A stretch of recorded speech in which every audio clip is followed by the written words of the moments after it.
Ogamba otya yona gyosenzera okubanga otulaba the mic channel UG tuguse timeless show.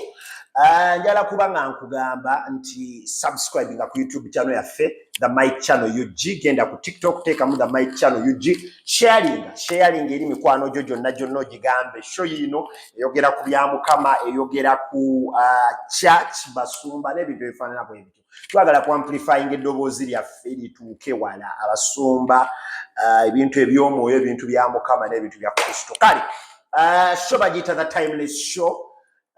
Tuba tujja live, so bw'oba ng'oli ku YouTube olina omukisa munene koona ku notification button, so bw'okoona ku button eyo ya notification bajja kuba nga bakugamba aba YouTube nti bataddeyo video, twauploadinze video empya, ojja kuba ate nga gwasooka okugiraba. Tweyanziza nnyo. Kale bwe tuva eyo olunaku olwaleero njagala kwogera ku kintu ekigenda mu maaso mu basumba ne mu kkanisa olunaku olwaleero mu ggwanga. Waliwo enjawukana y'amaanyi ssaawa zino wakati w'abasumba ab'enjawulo. Waliwo ekintu ekigenda mu maaso, abasumba mu basika bazze eri n'abalala basika bazze eno. Mu Uganda waneeno abasumba abanene ab'amaanyi oli asika zze eri olaba enjawukana y'amaanyi. Waliwo disunity, let's say disunity, naye nga lwaki disunity eno?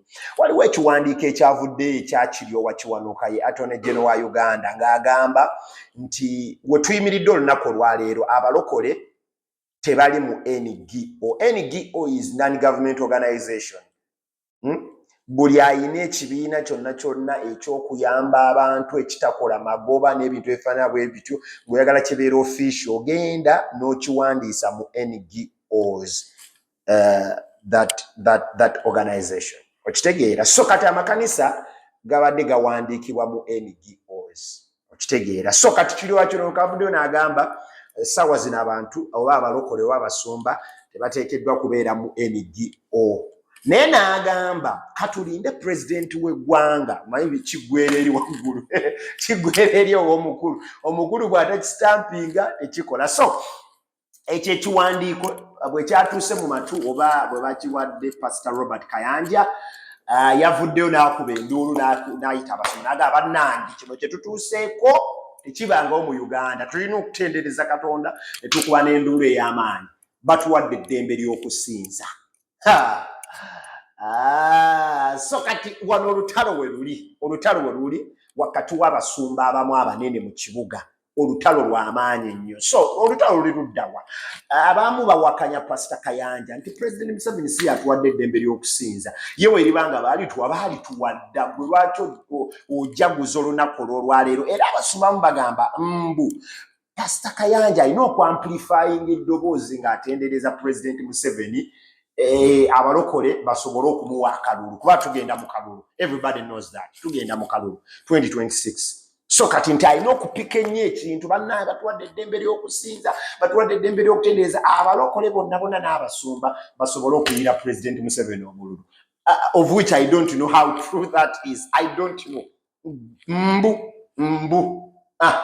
Baba bayinza okumpandiikira ekiwandiiko ekya sewing. Ntaddeko disclaimer Okay, kale. So abasumba abo abali mu kugamba nedda Pastor Robert Kayanja si bwe kitobwe kiri, kuliko Bishop Kiganda, n'abasumba abalala. So olutalo bwe luli, abasumba bagamba Pastor Kayanja oli mu kukukusa kintu kyo, oyina ekintu kyo ky'ogusa akasente weekali. Money is there. Anyway, nga bwendi omusumba sijja kuddamu kuseka. Kansirike, I'm not going to laugh. Bisesa naye, that is what is going on. Nze kyendowooza abasumba bali badde n'eddoboozi limu. Eddoboozi limu ne lyegatta ne libeera amplified mu ggwanga, naye okwegatta kw'abasumba kulibeerawo mwaka ki Yesu ng'akomyewo oba nga tannajja. Anyways, so tuwe endowooza yo. What is your comment? What is your concern? Teeka mu comment section. Golowooza President Museveni yatuwadde eddembe ly'okusinza oba Mukama Katonda yalituwa. YouTube genda hitting notification button. Nonya show bagiyita nonya channel yaffe bagita the Might Channel UG. Nchidamu the Might Channel UG.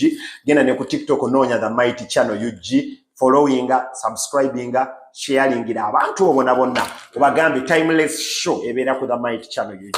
God bless you. Kanze one. Till next time. Episode endalejja. God bless you one more time.